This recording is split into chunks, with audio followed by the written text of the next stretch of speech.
नमस्कार दोस्तों, एक बार फिर से बहुत बहुत स्वागत है आप सभी का मेरे YouTube channel AYT India academy पर। दोस्तों, आज की जो वीडियो का टॉपिक है पोकायोके। पोकायोके के ऊपर मैं ऑलरेडी भी एक वीडियो बना चुका हूँ, लेकिन वो काफी समय पहले बनाई थी। तो जैसे जैसे चीजें समय के साथ इम्प्रूव होती हैं, डेवलप होती हैं, अपडेट होती है, तो मैंने सोचा कि इसके ऊपर भी एक नया वीडियो बनाया जाए। और खास बात यह है कि इस वीडियो के अंदर मैं आपको पोकायोके मॉनिटरिंग चेकलिस्ट के बारे में भी बताऊंगा, समझाऊंगा। पोकायोके मॉनिटरिंग चेकलिस्ट कैसी दिखती है और किस काम आती है, और आप भी पोकायोके चेकलिस्ट कैसे बना सकते हैं। तो चलिए फिर ज्यादा वक्त ना गवाते हुए शुरू करते हैं वीडियो को। Let's start.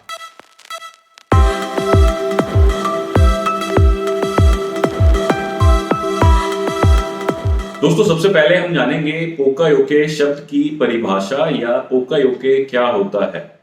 दोस्तों, पोकायोके जो है वो दो जापानी शब्दों से मिलकर बना है, पोका और योके। पोका का मतलब होता है मिस्टेक, योके का मतलब होता है प्रूफिंग। इनिशियली इसको बाकायोके के नाम से जाना गया, लेकिन लोगों को यह पसंद नहीं आया, लोगों ने इस पे आपत्ति दिखाई, क्योंकि बाका का मतलब होता है इडियट और यूके का मतलब होता है प्रूफिंग, मतलब मूर्ख प्रूफ सिस्टम बनाना। तो अगर हम बात करें तो पोकायोके एक ऐसी तकनीक है, ऐसा सिस्टम है जो यह सुनिश्चित करता है कि कोई भी ऑपरेटर या व्यक्ति कोई गलती जाने या अनजाने में ना कर पाए। तो आसान शब्दों में समझ गए आप, पोकायोके एक ऐसा सिस्टम है, ऐसा तकनीक है जो किसी भी व्यक्ति, ऑपरेटर इत्यादि को गलती करने से रोकता है, सुनिश्चित करता है कि कोई भी व्यक्ति जानबूझकर या अनजाने में गलती ना कर पाए। अब जैसे मैंने आपको बताया, पोकायोके दो शब्दों से मिलकर बना है, पोका एंड योके। तो पोका का मतलब क्या होता है, मिस्टेक या गलती करना, और योके का मतलब क्या होता है, टू अवॉइड या रोकना। तो अगर हम दोनों को जोड़ के देखें तो क्या हो गया, मिस्टेक प्रूफ बनाना या ऐसा सिस्टम बनाना कि गलती से भी गलती ना हो पाए या भूल कर भी कोई गलती ना कर पाए। यह तो हो गई पोकायोके शब्द की परिभाषा। अब दोस्तों, ये पोकायोके कितने प्रकार के होते हैं? बेसिकली अगर देखा जाए मोटे तौर पे, तो पोकायोके जो सिस्टम है दो प्रकार के होते हैं। कहीं भी किसी भी इंडस्ट्री के अंदर जितने भी पोकायोकेज लगाए जाते हैं वो दो प्रकार के होते हैं। पहला जो प्रकार है वो है हमारा कंट्रोल पोकायोके या प्रिवेंशन पोकायोके, और दूसरा जो प्रकार है वो है हमारा वार्निंग पोकायोके या डिटेक्शन पोकायोके। अब दोनों का अंतर समझ लेते हैं। दोस्तों, जो कंट्रोल पोकायोके होता है वो किसी भी व्यक्ति को गलती करने ही नहीं देगा। मतलब हमने ऐसा सिस्टम लगा दिया कि अगर कोई व्यक्ति गलती करना चाहता है तो वो सिस्टम बंद हो जाएगा, प्रिवेंट कर देगा गलती करने से। जैसे अगर मैं उदाहरण पे बात करूं, अगर आपने कभी एक्टिवा, जुपिटर या किसी भी प्रकार का टू व्हीलर स्कूटर चलाया है गियरलेस, तो आपने उसमें ध्यान दिया होगा, जब आप लेफ्ट हैंड से ब्रेक दबाते हैं उसके बाद ही आप इग्निशन ऑन कर पाते हैं या स्टार्ट कर पाते हैं व्हीकल को। आपने अगर आज तक ये ध्यान नहीं दिया तो आप ट्राई करके देखना कि आप बिना ब्रेक दबाए सेल्फ मारने की कोशिश करना, स्कूटर स्टार्ट नहीं होगा। ऐसा इसलिए किया गया कि जो स्कूटी है या स्कूटर है वो गियरलेस है। अगर हमने उसमें ब्रेक पहले नहीं लगाई तो क्या होगा कि जब हम इसको स्टार्ट करेंगे तो एकदम से आगे स्कूटर भाग जाएगा, या किसी ने भी गलती से सेल्फ दबा दिया डायरेक्ट तो एकदम से आगे भाग जाएगा, दुर्घटना हो सकती है। तो इसमें क्या किया गया, इसमें पोकायोके लगाया गया कि जब तक आप ब्रेक नहीं दबाओगे तब तक आपका जो स्टार्टर है वो स्टार्ट नहीं होगा, सेल्फ नहीं लेगा। तो ये हमारा क्या हो गया, कंट्रोल पोकायोके। हमने कंट्रोल कर दिया कि गलती हो ही ना पाए। मैं ये उदाहरण आपको जनरल लाइफ से दे रहा हूं, आगे कुछ उदाहरण आपको इंडस्ट्रियल लाइफ से भी दूंगा ताकि आपको और क्लैरिटी आ जाए। अब दोस्तों, जो दूसरा है प्रकार वह है हमारा वार्निंग पोकायोके या डिटेक्शन पोकायोके। डिटेक्ट का मतलब क्या है कि हमें बता देगा कि आप गलती करने वाले हो या गलती कर रहे हो। प्रिवेंशन पोकायोके क्या है, आपको गलती करने से रोक देगा। डिटेक्शन पोकायोके क्या है, आपको बता देगा कि आप गलती करने वाले हो या आपने गलती कर दी है, अब आप मशीन को रोक दीजिए, लेकिन वो सिस्टम को खुद से नहीं रोकेगा। ये हमारा क्या हो गया, वार्निंग पोकायोके। अब जैसे उदाहरण की बात करें, आजकल जो गाड़ियां आ रही हैं उसमें क्या किया गया है, पहले क्या होता था, कई बारी गाड़ी की चाबी गाड़ी के अंदर लगी रह जाती थी और गाड़ी लॉक हो जाती थी बाहर से। भाई हमने गाड़ी की चाबी अंदर लगी रहने दी और दरवाजा बंद कर दिया, गाड़ी लॉक हो गई। तो इस पे काम किया गया, सोचा गया इसको कैसे ठीक करें। तो अभी क्या किया है उन्होंने, अगर आपकी गाड़ी की चाबी लगी रह जाती है, ठीक है, गाड़ी की चाबी अगर आपकी गाड़ी के अंदर लगी रह जाती है और आप बाहर निकलने की कोशिश करते हो गाड़ी बंद करके, चालू में नहीं, गाड़ी बंद करके बाहर निकलने की कोशिश करते हो, दरवाजा खोलते हो, तो गाड़ी अलार्म देने लगती है बहुत जोर से, सायरन देने लगती है।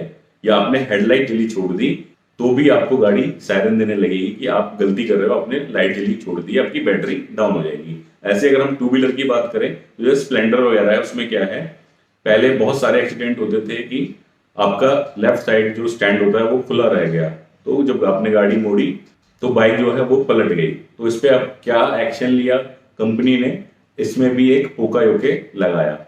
पहले उन्होंने लगाया क्या, वार्निंग पोकायोके। वार्निंग पोकायोके क्या लगाया कि जैसे अगर स्टैंड खुला हुआ है तो आपका जो मीटर होता है उसमें लाइट जल जाती थी कि स्टैंड खुला हुआ है। अब उन्होंने इसको कंट्रोल लेवल पे ले गए, डिटेक्शन से प्रिवेंशन की तरफ ले गए। अब अगर आपका स्टैंड खुला रह गया और आपने सेल्फ लगाने की कोशिश करी तो आपकी जो बाइक है वो स्टार्ट नहीं होगी। तो उम्मीद है समझ गए होंगे आप दोनों प्रकार के पोकायोके। फिर भी कोई डाउट है तो आप कमेंट बॉक्स में लिख सकते हैं। जैसा कि आप लोगों को स्क्रीन पे दिखाई दे रहा है, आपको यहाँ पर दो एग्जांपल दिख रहे हैं, एक सेफ्टी आर्म, एक टू हैंड बटन।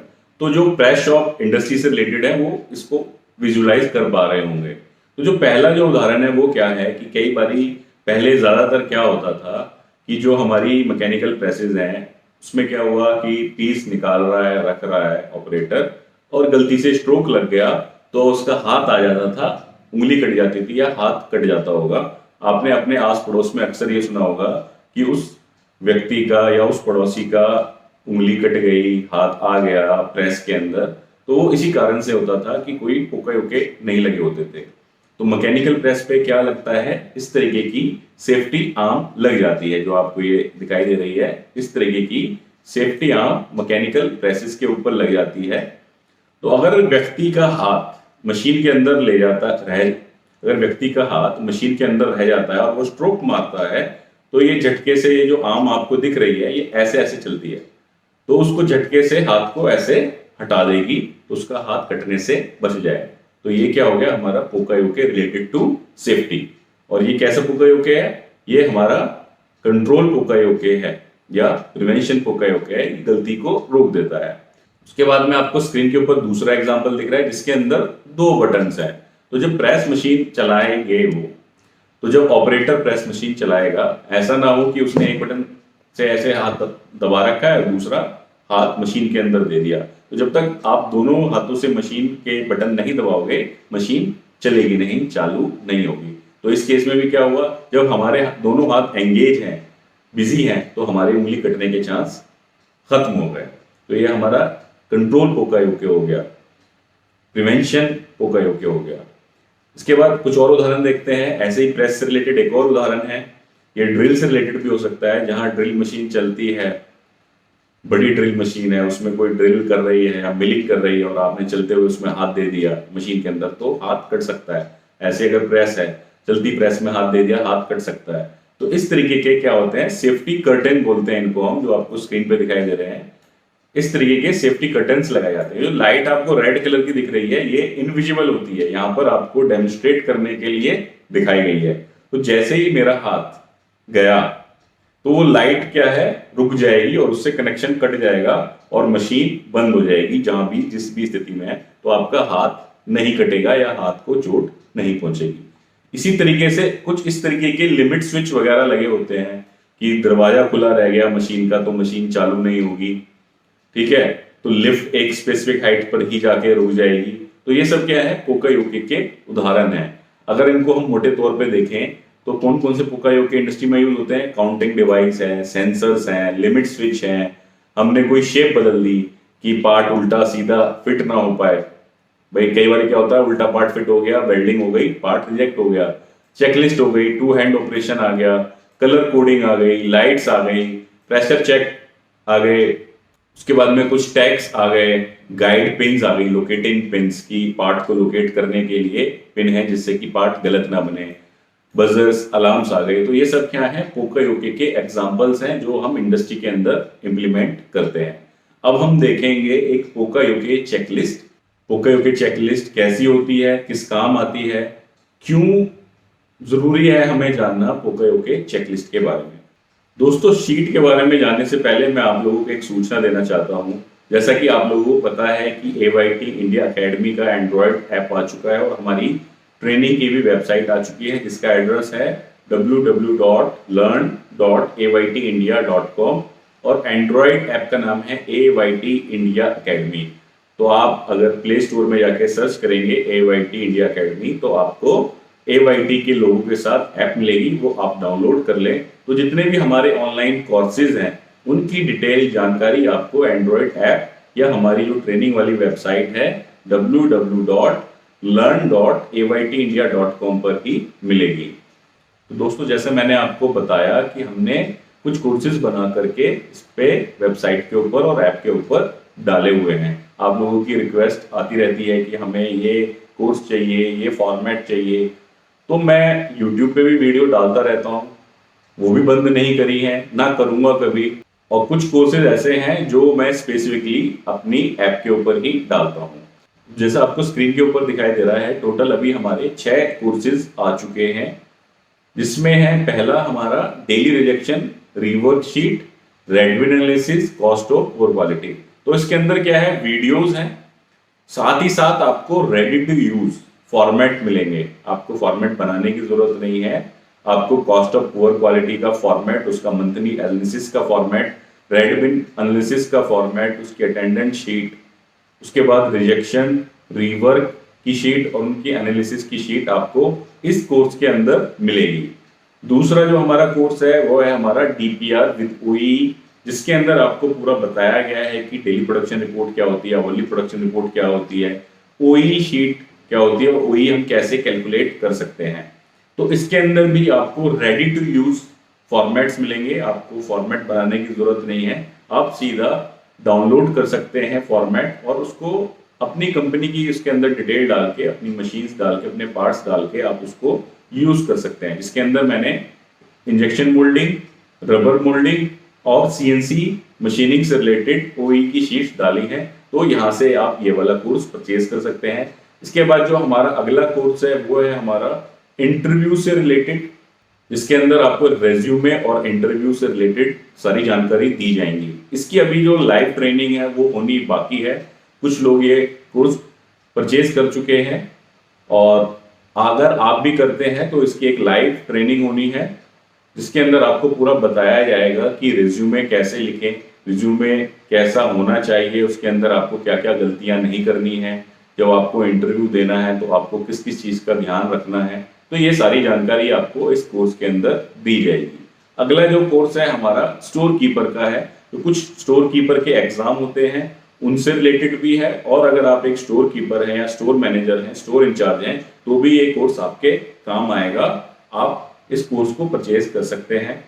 इसके अंदर भी आपको बहुत सारे फॉर्मेट्स, बहुत सारे नोट्स रेडी टू यूज मिलेंगे ताकि आप उनको पढ़ सकें और चीजों को इंप्लीमेंट कर सकें। इसके बाद हमारा जो अगला कोर्स है हमारा मेंटेनेंस सिस्टम, जिसके अंदर हम आपको 10 मेंटेनेंस सिस्टम ऐसे सिखाएंगे जो आपके काम आने वाले हैं मेंटेनेंस और प्रोडक्शन डिपार्टमेंट के अंदर। साथ ही साथ आपको सारे के सारे जो डॉक्यूमेंट्स हैं, फॉर्मेट्स हैं, मेंटेनेंस के प्रोसीजर्स हैं, वो सारी चीजें रेडी टू यूज दी जाएंगी। आप सीधा डाउनलोड करके उसको यूज कर सकते हैं, अपने काम में ले सकते हैं। और अभी हमारा एक और कोर्स हमने डाला है वो है स्किल मैट्रिक्स का, जिसके अंदर आपको बताया गया है कि स्किल मैट्रिक्स क्या है, किस किस काम आती है। साथ ही आपको स्किल मैट्रिक्स के 2 फॉर्मेट इसके अंदर रेडी टू यूज मिलेंगे। आप सीधा उसको डाउनलोड करें और अपना इस्तेमाल करना शुरू कर दें। और मैं आपको एक और जानकारी देना चाहता हूं, जल्द ही हम 2 कोर्सेज और लेकर के आने वाले हैं। एक होगा QMS से रिलेटेड, क्वालिटी मैनेजमेंट सिस्टम से रिलेटेड, और एक कोर्स होगा हमारा डॉक्यूमेंट कंट्रोल से रिलेटेड, जिसके अंदर आपको जितने भी डिपार्टमेंट होते हैं उन सबके प्रोसीजर्स दिए जाएंगे, उनके फॉर्मेट्स दिए जाएंगे, उनके बारे में बताया जाएगा और डॉक्यूमेंट को कैसे कंट्रोल करते हैं, कैसे उसको इश्यू करते हैं, सारी चीजें आपको सिखाई जाएंगी। तो अगर आपको लगता है कि ये कोर्सेज आपके काम आने वाले हैं तो आप इनको परचेज कर सकते हैं। और मैंने कोई ऐसी हाई फाई फीस नहीं रखी है, बहुत ही नॉमिनल चार्जेस में सारी चीजें हैं। वो भी इसलिए लेना जरूरी है कि इसमें कुछ खर्चा होता है, कुछ टाइम की इन्वॉल्वमेंट होती है, और साथ ही क्या है ना कि जो चीज़ फ्री में मिल जाए ना उसकी वैल्यू नहीं होती। तो हम आपसे मिनिमम चार्जेस लेते हैं ताकि आपको कोई दिक्कत भी ना हो और आप कोर्स भी कर सकें, परचेज कर सकें और अपनी स्किल्स को इम्प्रूव कर सकें। तो अब चलते हैं अपनी वीडियो की तरफ, उसको कंटिन्यू करते हैं। दोस्तों, जैसा कि आप लोग अपनी स्क्रीन के ऊपर देख पा रहे हो, ये हमारी है डेली पोकायोके मॉनिटरिंग शीट, जिसके अंदर ऊपर डॉक्यूमेंट का नाम हो गया, जैसे मैं हमेशा आपको सिखाता हूँ। उसके बाद डॉक्यूमेंट का नंबर, रिवीजन नंबर, उसकी इफेक्टिव डेट, कब से आपने इम्प्लीमेंट किया। उसके बाद हमारे इसके अंदर आ गए जो पैरामीटर्स हैं, जो चीज़ें हमें देखनी है या मॉनिटर करनी है। तो ये वाली जो चीज़ें हैं ये हमारी लेफ्ट साइड में कॉलम एफ तक जो है वो फील्ड होंगी। और यहाँ पर है हमारा 31 दिन का चार्ट कि हमें हर पॉइंट को या हर पोकायोके को जब चेक करेंगे तो उसकी यहाँ पर रीडिंग भरेंगे। पहले फॉर्मेट समझ लेते हैं। सबसे पहले क्या होगा, पोकायोके का नेम या आईडी, कि भाई कोई पोकायोके आपने लगाया तो उसका नाम या आईडी तो होगी ना। तो जैसे हमारा पोकायोके है सेफ्टी सेंसर, ठीक है, उसकी फोटो आ गई रेफरेंस के लिए। लोकेशन आ गई जी, प्रेस शॉप में लगा हुआ है। फंक्शन क्या है इसका, कि मशीन को बंद कर देना अगर हाथ जाता है। तो कैसे चेक करेंगे, हाथ डाल के तो चेक करेंगे नहीं कि हाथ डाल के चेक करें और मशीन आए और हाथ कट जाए। तो हम कोई प्लास्टिक की स्टिक वगैरह लेंगे, लोहे की भी नहीं लेंगे, उससे क्या है मशीन को डैमेज हो सकता है। या कोई लकड़ी की स्टिक लेंगे, उसको डालेंगे, उसको डालने से मशीन अगर रुक जाती है तो हमारा पोकायोके काम कर रहा है। तो चेक कब करना है इसको, हमने डेली चेक करना है। शिफ्ट स्टार्टिंग से पहले, मशीन के स्टार्ट करने से पहले डेली पोकायोके को चेक करना है। जब चेक करेंगे तो हमें 3 कंडीशन मिल सकती है। या तो पोकायोके परफेक्टली काम कर रहा होगा तो हम वहां लिख देंगे ओके, या तो पोकायोके काम नहीं कर रहा होगा तो वहां पे हम क्रॉस लगा देंगे, या फिर पोकायोके को रिपेयर की रिक्वायरमेंट होगी तो वहां पे हम आर का सिंबल ले देंगे कि हमने पोकायोके को रिपेयर कर दिया। अब अगर पोकायोके फेल होता है, या तो आपने रिपेयर किया या पोकायोके काम नहीं कर रहा था, तो उस पर हमें क्या करना है, रूट कॉज करना है, उस पर एनालिसिस करना है, उस पर एक्शन हमें लेना है। क्योंकि पोकायोके क्या है, अगर सेफ्टी से रिलेटेड है तो बंदे की जान जा सकती है, ऑपरेटर की जान जा सकती है, और प्रोडक्ट से रिलेटेड है तो हमारा प्रोडक्ट खराब हो सकता है। तो अगर आप मेस की ऑडिट के बारे में जानते हैं, बीएसए की जो ऑडिट होती है मारुति की, उसके अंदर भी ये एक क्रिटिकल क्लॉज के अंदर आता है कि आपके पास पोकायोके का क्या डेटा है, आप उसकी मॉनिटरिंग करते हैं या नहीं करते हैं। और इसके बाद में क्या आ गया, लास्ट में आएगा चेक एंड वेरीफाइड बाय, किसने चेक किया कि पोकायोके हमारा काम कर रहा है या नहीं, या हवा में ही हमने टिक कर दिया।